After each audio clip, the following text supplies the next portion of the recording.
Major podcast blowing up, yeah, it's all that. Got the hottest guests for success, you can say less. Major on the mission, biggest pod on the top chart. Vision and ambitions, I'm so focused, do the hard work. Thank you for subscribing, doing it really for the people. Lamborghini taste, praying daily, make you lethal. You can make it big.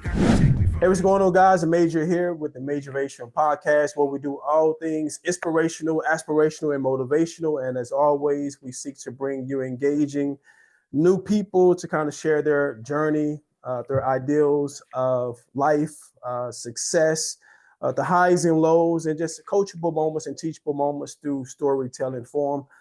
Today is no different. We have Omar Bailey, super successful, someone from the East Coast, navigated out here to California with his wife, and doing amazing things. And we'll get a chance to have a conversation with him right now. Just kind of unpack some of the things he's doing and hopefully something that inspires you on your journey as well. Omar, welcome to the Majoration Podcast.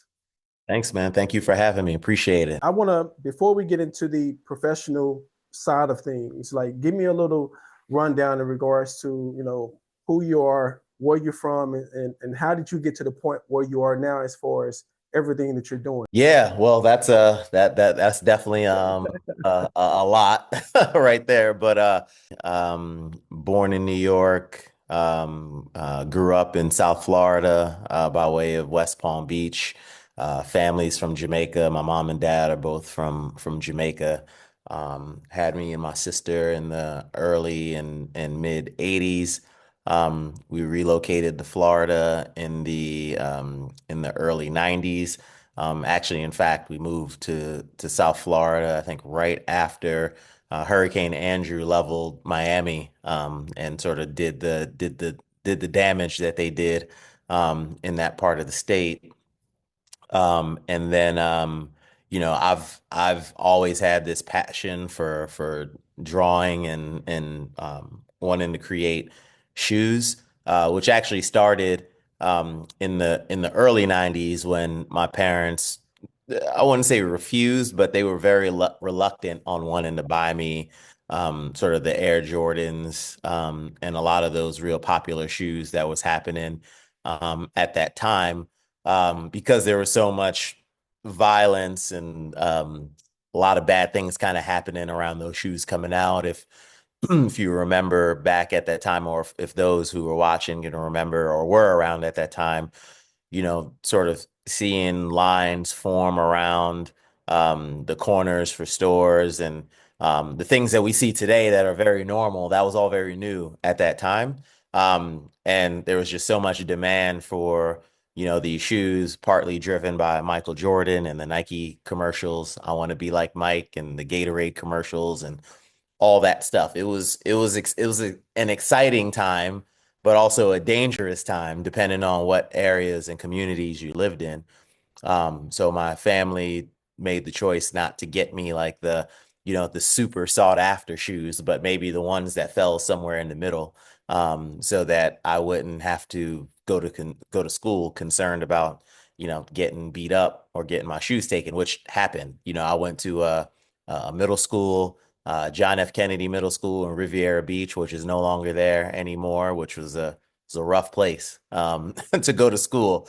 And I saw on many occasions people walking home barefoot with no shoes after they had their sneakers jacked off of their feet. So to avoid that, yeah, they didn't buy me those shoes. But on the flip side of it that's where the passion kind of developed for sketching and drawing them. If I couldn't physically have what I wanted, then, referencing my East Bay magazines and sort of dreaming of some of my sports heroes, sort of all kind of contributed to this passion of wanting to design shoes and sketching them on paper. And that was sort of how, it all started. And then, one thing led to another. I got into an art school in downtown West Palm Beach after I spent a couple years at John F. Kennedy Middle School. And complete stark contrast, I went to a school where, you were literally concerned about survival, right? And like making it out that day,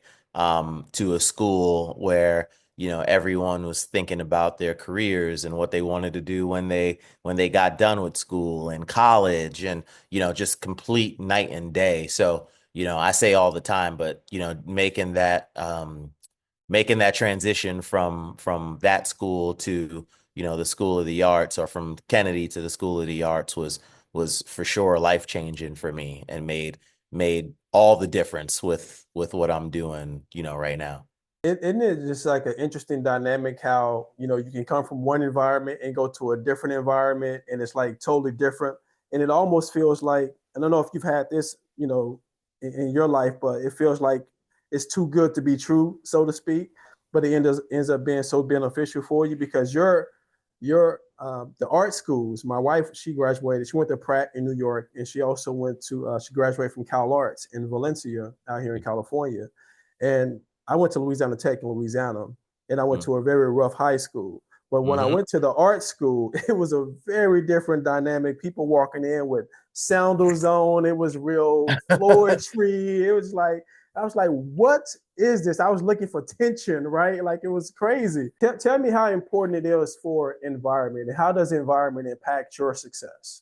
Oh, I mean, it made all the difference in the world. I mean, just again, going back to that contrast that you referred to, thinking. One real quick, I wanted to just share the amazing work that the Majoration Podcast is doing. We're already getting so many great testimonials because of the guests that we've had on and the stories that they've shared and their actual testimonies about their success and their journey. And that journey and their successes are helping other people fulfill their missions in life. And that's super important. And that's the point and purpose of the Majoration Podcast.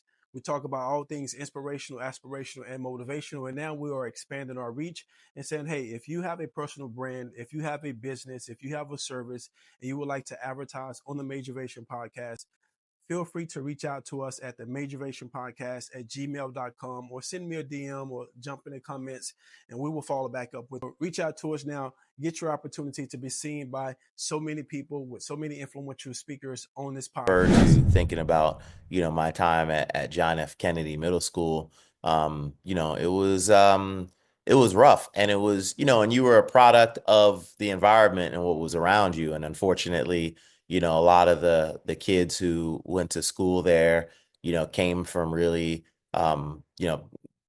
rough communities, single parent homes. It was a lot of that, so there wasn't much, I guess, from outside society, probably wasn't a whole lot of hope for like students that were in that school. And I was right there with them, because I was one of those students as well. Fortunately for me, I had a two parent household, also parents who came from the Caribbean, which I think made a bit of a difference, just in terms of maybe like a fresh new perspective on being in the United States, and sort of more, and sort of like a lot of hope in terms of trying to build and create a life for yourself. And I like to say, having a front row seat to my parents and what hard work looked like. My mom and dad had multiple jobs, and they worked round the clock, and I got to see what that looked like firsthand. Now, transition into the School of the Arts, to a completely different environment, as I mentioned, where I was seeing, and I had peers who were thinking about talking about their careers, and what's going to happen when they graduate high school, and whatnot. Being around that type of energy and people who talk like that, or who speak like that, or who think about these things, it clearly rubs off on you as well. My dad used to say to me all the time, show me your friends and I'll show you your future. And I think there's a lot of truth to that, right? Like, you reflect the environment that you're in, and the people that you put yourself around.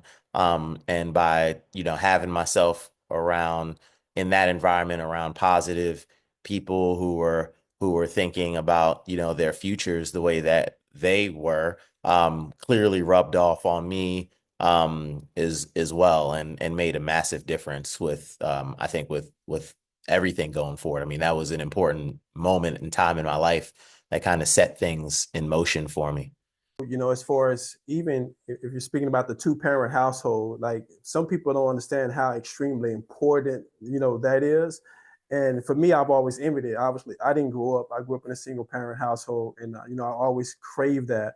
But to be that dynamic now for my kids, I have three sons, and me and my wife been together 25 years, right? So my kids know no different. I envy them, right? Like Yeah. it's a crazy dynamic. So to have that fresh perspective, like you said, and that mindset as a person that's in the arts, oftentimes as an artist, I was an artist as well, but music entertainment. But when was the shift for you in the entrepreneurial space? Because sometimes it can get tricky with artists, transitioning into the entrepreneurial business side of things. And I think from what I read, at some point you were in corporate, but then you started to step out independently. Walk me through that transition and mindset, if you would. Sure. Yeah. So, well, it started with my dad, right? Like my dad was always like, he was an extremely hard worker. He was a construction worker, did a lot of stuff with his hands. But aside from that, always had like really interesting ideas for things that he wanted to do, but just never had the money, time, or bandwidth to actually like execute it and do it. And I still remember like hanging out with him on, Sunday afternoons, watching like NBA on NBC, Chicago Bulls versus the New York Knicks. And during a commercial break, one of those like invent help commercials would pop up where it's like, you have an idea, call 1-800, blah, blah, blah, whatever. And he's like, man, I don't want to call that phone number. I have this idea for this thing, but he could just never get around to it. So I think, you know, seeing that side of him, and then then there were other little things that happened where like he had like a little like sort of had this little fish fry business that he was doing. So he was always doing little things here and there. So I got exposed to that entrepreneurship very early, and then maybe that's where the bug came from. So like, fast forward as I'm progressing through, I get through high school and I get into college. And in college, I had the opportunity to do a handful of internships, worked for New Balance, K-Swiss, Adidas, switched things up outside of footwear and did Hewlett Packard and Dell for a little bit, then worked for a footwear consulting firm in Newport Beach, California. And the biggest thing that I take away from all those experiences, which were great, specifically the corporate ones, is that I realized that I didn't necessarily want to work in a corporate environment. It was an incredible experience, and it was great being on those teams. And I had an opportunity to create and design product that eventually got sold onto the market, all while still being a college student, which was great. And having that experience before I even got done or finished with school was amazing. But, knowing that having the thought be confirmed that I wanted to be my own boss or be an entrepreneur was very clear to me before I was completely done with school, and it was because of those internship opportunities. So, it really started for me, man, like the day that like I was done with school. I ended up taking one more corporate job that brought me to the East Coast back to New York because I was living in California at the time, doing this internship with the footwear design firm where we were designing footwear for Under Armour, Nike, and like other brands that we were doing. And then I was finished with that, and I moved back to New York to work for Timberland, the boot company, and I was there for about a year. But what I did when I was there, and part of the reason why I took that job was because it was in New York City. And I've always been a big networker and connector of people. And I would say that's kind of rule number one for being an entrepreneur is you need to be open-minded and have the willingness to want to talk to any and everybody, anywhere, anytime, right? So, and I've always been like, I was a bit shy when I was younger, and I got out of that through a few different things. One of those being Toastmasters. I don't know if you're familiar with Toastmasters, but I did Toastmasters for a few years, and that was recommended to me by a mentor of mine, and that really helped me get out of my shell, and be able to speak more confidently in front of people, in front of groups of people, one-on-one settings. Got me to sort of really fine tune like my 30 to 60 second elevator pitch, and really just be able to sell myself, essentially, is what you're doing. So when I was in New York working for Timberland during the day, at night I would go to networking events, and it didn't matter what it was. It didn't have to be a creative event. It could have been a real estate event, a finance event. For me, it was more about getting the reps in and speaking in front of people and getting and continuing to build on that confidence. And at the same time, you never know who you might meet who can eventually help you down the road. And that made a big difference for me. But my intention was always, entrepreneurship and just sort of building these building blocks. And I was real fortunate to have some amazing mentors and people who supported me along the way, mentally and emotionally, and people who I could lean on and call and ask questions for, and different things like that to really understand, how I'm sort of navigating through through this space. There was no, manual on like, this is how you do it, especially as a footwear entrepreneur, right? Like I'm getting into a space that like few have really gone into from an independent perspective. When you get into footwear and you want to be a designer, typically it's like, oh, you just get a job at Nike or an Adidas and that's it. And I didn't do that when I finished school. Many of my colleagues who I went to school with and great friends of mine who I'm still friends with to this day, picked the route to go into corporate, which is great because that's what was for them. For me, it was the opposite. It was, I wanted to build something from the ground up, but I was also smart enough to understand and not naive to think that it was all going to happen overnight. I knew it was going to be a struggle. I knew it was going to be a lot of hard work to get there. But, for me, it was always just about taking those steps forward and continuing to build on the foundation that was creating. So yeah, entrepreneurship was always plan A for me. But I also understood that there were certain sort of things that I needed to be good at, and number one, being a salesman was like a big part of that. And so networking helped me a huge deal in being able to build that foundation.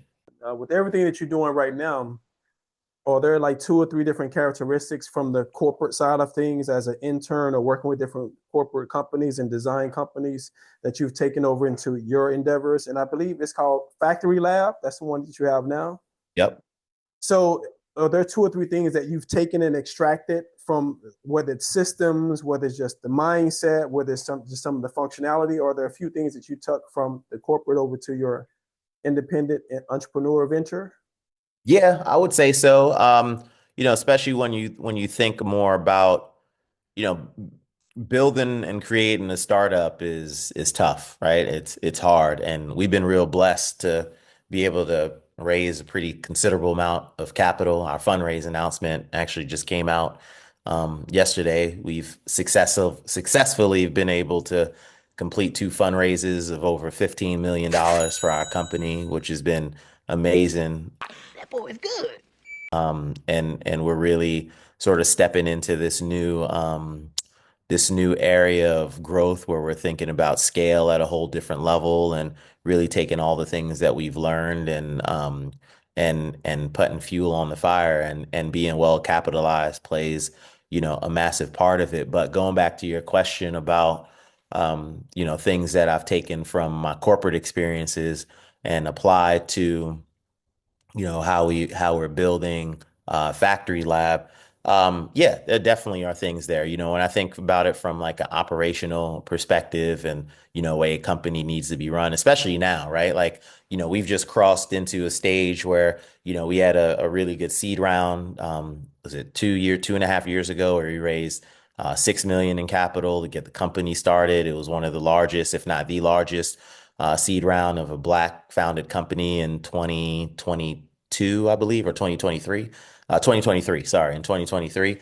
And then to what we've been able to do recently with, our Series A round of like about 9.5 million in what we've been able to raise. So like now we're going from like, the first stage of the company, which was proving that our business model works, and like and when you have a startup and you create this plan and you have a vision and you're like, okay, this is what we're going to do, you have to be prepared to pivot a lot along the way, because it never ends up being in the end what you thought it was going to be in the beginning. and you just kind of have to be able to go with the flow and go with the punches, but make smart decisions along the way, how you're spending money, how you're deploying your capital, hiring, that's a big part of it. Hiring and personnel is probably one of the more difficult things to do in building a startup. And then now, as we're going into this stage where we've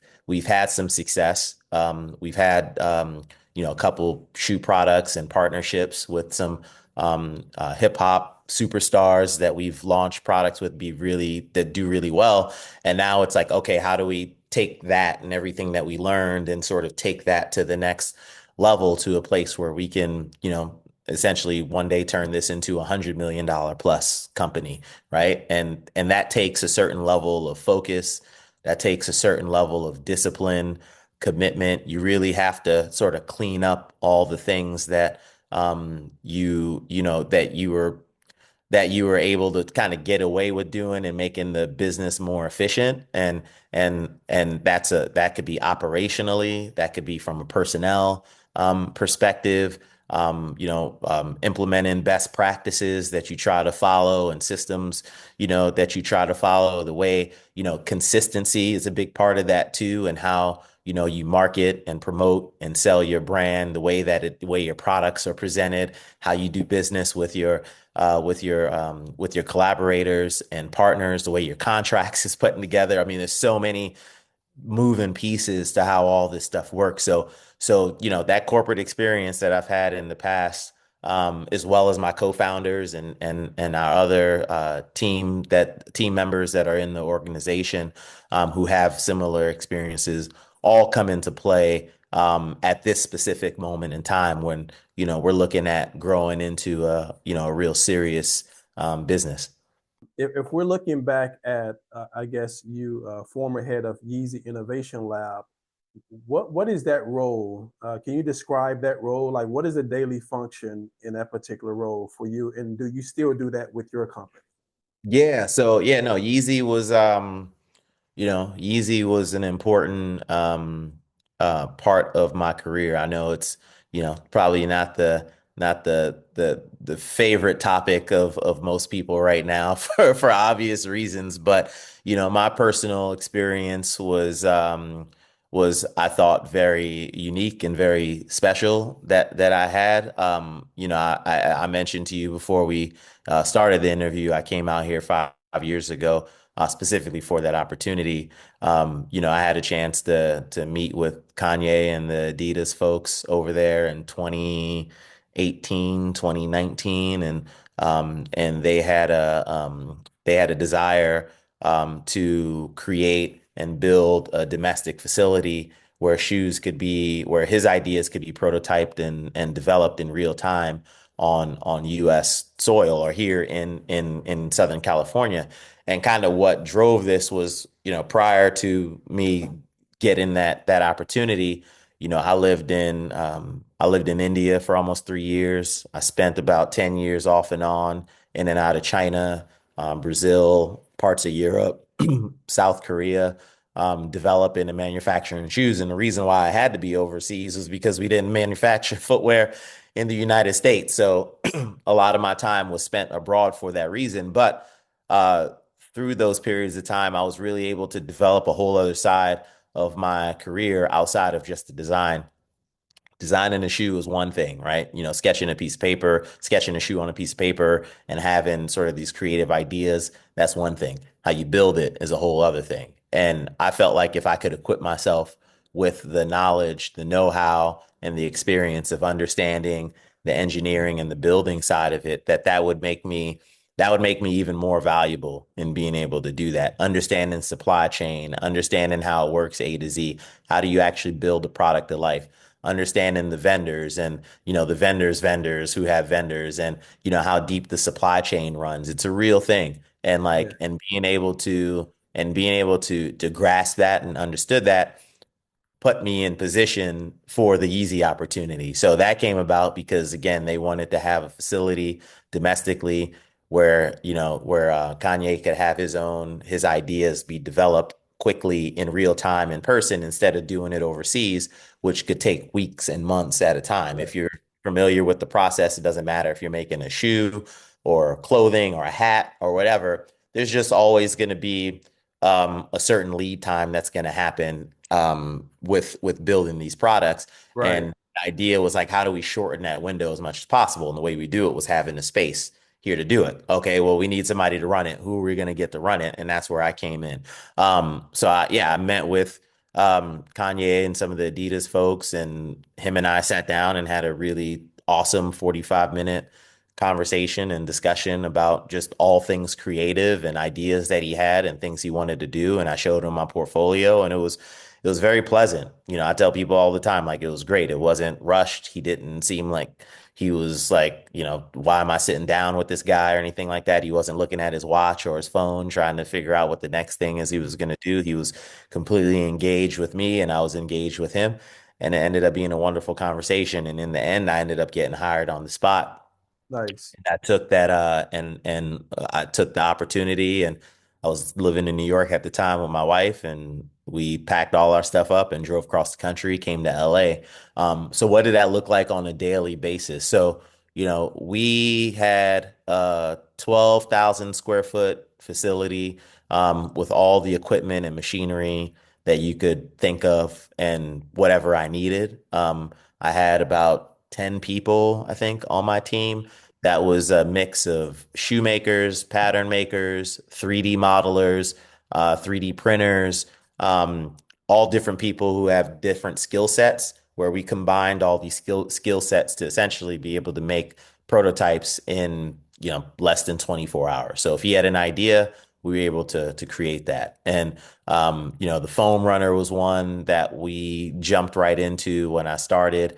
That design had already been done by him and the design team, and they needed a way to be able to quickly make prototypes and samples, and we were able to do that through some of our 3D print technology and some of the team that we had who had shoemaking experience and different capabilities. And like I said, bringing all those different abilities together is what allowed us to be able to ideate very quickly in real time with real product that we could then give to him. He could put on his feet and give us real time feedback and say, change this, tweak this, do that, do this. And we're able to do that. And as a result, we were able to get product approved and out and ready for production in record time because we had this tool or this unlock that allowed us to work faster. And I think once that came together with Foam Runner, that was very clear, I think, to everybody and the rest of the team that, wow, this is a process that we think we can continue to lean into. And we did that. And then it evolved to more shoes from there, from the 450 to the knit runner boot, the knit runner, and the list goes on and on. And when Nice. I started there, I think we were doing 700 million in revenue, something like that. And that business ended up scaling to over 2 billion in 2 years. I would think that the work we were doing in that lab, I think played a critical role in contributing to the revenue success that Yeezy had. For up and coming designers and entrepreneurs, could you take like the next, we have like 3 minutes on this particular slot, but could you take a few minutes to just, are there any shortcomings or pitfalls they should watch out for? And just what is the mindset that one should have? I know you talked about being able to adapt and to adjust and just know that where you see it now may be different at the end, but is there anything that you can speak to someone that's probably watching this right now that's inspired by what you've done and what you're doing right now, and just kind of leave them with something? Yeah. There's one thing on my mind. Especially for the young folks out there, because I get hit up by a lot of them on Instagram and social media, which is great. And I try to get back to as many of them as I can. But the one thing I would say is a couple things. One, being patient is very important. I know today we live in an age of more than we ever had in the past. We live in an age of instant gratification because of social media, I think is a direct contributor to that. You go on social and you see the way people are living and you see they have nice cars and nice houses and nice this and nice that. And I think what gets lost in all that is the journey and what it took for that to actually happen, right? And to get there. For me, it's been 22 years, like exactly, right? To get to where I'm at. I mean, my Yeezy opportunities when things really started changing for me financially, and that was 5 years ago, right? Like, and I had a whole other career before that where I was making nothing. When I was working as an independent designer, and I had an office, and I was taking bird baths in the bathroom, and not making a whole lot of money, and trying to decide whether I buy something to eat or use that to pay my electrical bill, right? Like these are the things that you have to go through. So, I would say like the biggest thing is just being patient. And the other part that I think that I would add to that also is like, when you're trying to figure out the thing that you want to do, don't focus on the money. Don't focus on the thing you think is gonna be lucrative for you right away. Lean into and focus on the thing that gets you excited about getting up in the morning. And the reason why that's important is because you're gonna have more bad days than you're gonna have good on this journey. There's just no doubt about it. That's what's gonna happen. But if you're doing something that you enjoy doing, those bad days won't seem so bad. And when the good ones come, those are gonna be even more rewarding. So, I would just say like, try not to think about the thing that's gonna yeah, what you think is going to put a lot of money in your pocket right away, as opposed to the thing that you think is going to make you happy, in the long term. So those are my two pieces of advice. No, those are stellar. Those are spectacular words to live by. Omar, thank you so much for joining, man. Where can they find you on Instagram? FCTRY LAB, FCTRY LAB, on Instagram, and obviously also on our website, factorylab.com. And then you can also check me out at the Omar Bailey on Instagram as well. Fantastic. And we got to double back and do one in person as well when I come out to LA. Yeah, man, you got to slide through the lab. I'll show you where we do all the shoes downtown LA. If you're lucky too, you might leave with some kicks. Major podcast blowing up, yeah, it's all that. Got the hottest guests for success, you can say less. Major on the mission, biggest pod on the top chart. Vision and ambitions, I'm so focused, do the hard work. Thank you for subscribing.